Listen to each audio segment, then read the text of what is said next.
Let's look at illegal oil bunkering, which is common along the Arepo axis. What are you doing about this? Well, oil bunkering is something that's even beyond what it has become. In fact, it has become a very complex kind of economic crime to the country, not even to this. And what we are doing, we're collaborating closely. As you're aware that the IG has a special unit that is in charge of this anti-vandalization unit, and they are here, they are based around that area. So we are collaborating more with them. We are collaborating more with NNPC, and we are collaborating more with the surrounding communities around that area that can give us information. Everything should be based on intelligence. That who are these guys? What are their modus? So it is not left for us, based on all the solid intelligence that we have, that actually move against them. But we are partnering with the Navy and the military in resolving this. And of late, it seems even the Air Force has come to fore to complement the effort of the ground effort that we have. Permit me to play the devil's advocate here. Many people are of the opinion that this crime is linked to some influential people, and that makes them sacred cows. Is this the situation? Well, if from my own past experience is anything to go by, I will respectfully disagree with you on that. I don't think that most of these common criminals are being backed by any powerful element within the society, as far as I'm concerned. But we've effected a lot of arrests, even when I was Commissioner of Police, and from all our investigation, there's nothing, there's no chain, there's no linkage between what they were doing and having any strong backers. So I don't think there is a kind of a correlation or a kind of a link between the two. These guys are just criminals, pure and simple, people that are not ready to do what they need to do to earn a decent living. And they believe the easiest way for them to make a living is to start sabotaging the economy of the country. But we are after them, the government is after them, and I think everything will be brought under control very soon. What are you doing about areas at close proximity to border areas like Seme and Cotonou? What are you doing about crime rates in those areas? Sincerely, let me be very frank. We've been very, very proactive in these efforts. And since I came on board, I believe we've had a kind of a downward decline in the rate of crime along the border axis. Like I told you, I have a zone intervention squad. This squad has been so good and so potent in such a way that they've been able to stop any infiltration.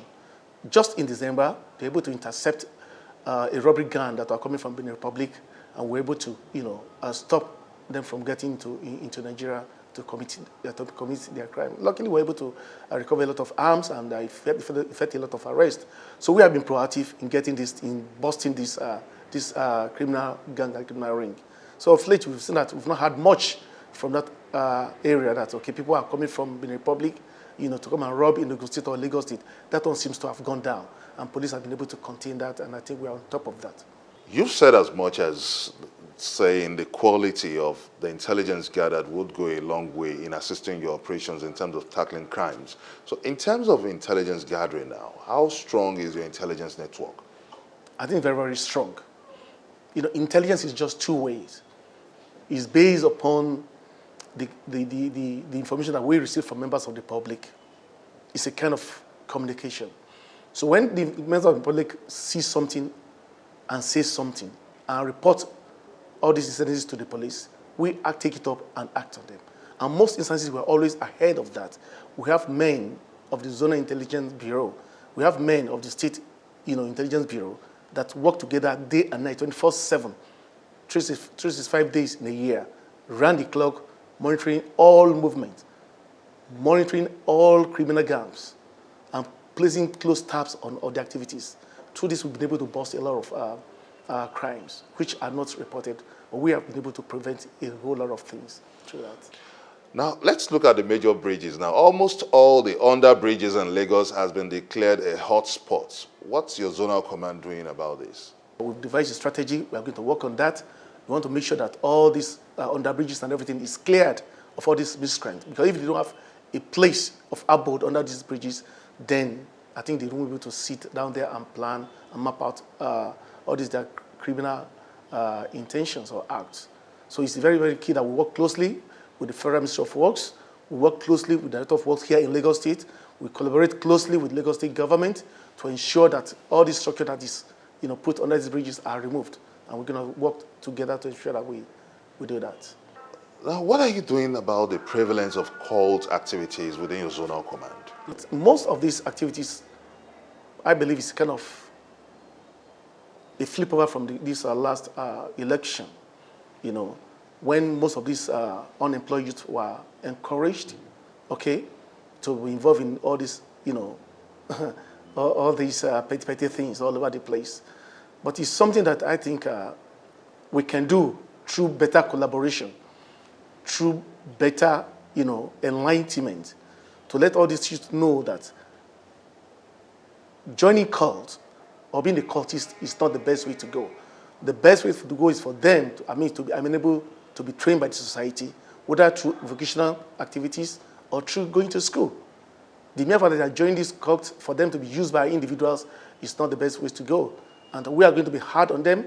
We have anti-cult unit that goes about all over the place. The activities, to me, is very, very damaging. I agree with you.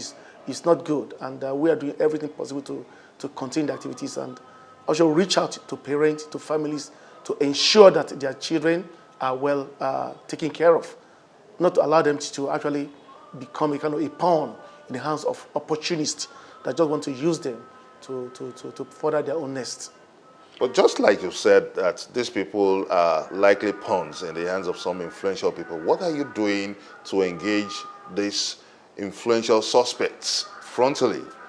Well, the way we can address it is to ensure that we engage these people, these cult members, as we run them up.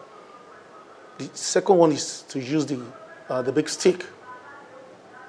And that is whoever is encouraging them to be doing all this sort of, be a miscreant and a nuisance to the society, that person will be taken in and make to account for all this kind of misadventure.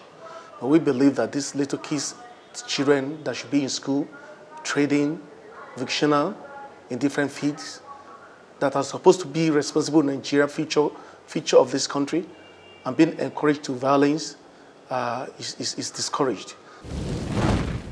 You may also join in this conversation by sending us your comment on our various social media platforms showing on your screen. Coming up on Question Time, setting the record straight on curbing electoral violence. Find out from the AIG Zone 2